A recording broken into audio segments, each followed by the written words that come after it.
સાથે સાથે સમસ્ત વિહોતર રબારી સમાજને એક મારી મનની ઈચ્છા, મારું શરીર હવે આમ ડાયાબિટીસના કારણે થોડી તકલીફના કારણે બહુ ધોડા કરી શકું એમ નથી, પણ આપ સૌ બધા વિહોતર નાચને હું એટલું પૂછું કે ભાઈ એ જ જગ્યાના મારી પાસેના કોઈ વારસદાર થાય અને મહંતનો ચાંદલો થાય અને એ મારી હયાતીમાં 5-10 વર્ષ જે મારો સમય હોય ત્યાં એ કમ્પ્લીટ થઈ જાય એવી મારી આખા વિહોતર નાચને તમામ ભુવાજીઓને મારી વિનંતી છે, તમામ સંતોને મારી વિનંતી છે અને સમસ્ત સમુદાય પ્રકારના વિહોતર નાચને આ જાહેર કરું છું કે મારા પાસે મારા પોતાના હૃદયના ભાવથી આજે મેં જાહેરાત આદત કરી છે.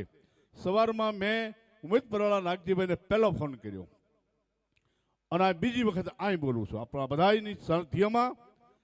તો એક લઘુમંત તરીકે આ સંસ્થાના વારસદાર તરીકે બીજી તારીખના સવારમાં 8:15 વાગ્યાનું મુહૂર્ત, પછી 12:39 સ્ટેટ ઉપર જાહેરાત અને ત્યાં સાંડલા વિધિ થશે. એમાં તમે બધા મંજૂર છો ને મારા બાપ? તમારા બધાનો રાજીપો છે ને? તો કરું. આ તમને હું પૂછવા ખાતર કહું છું, તમને જણાવવા ખાતર નહીં કે મારી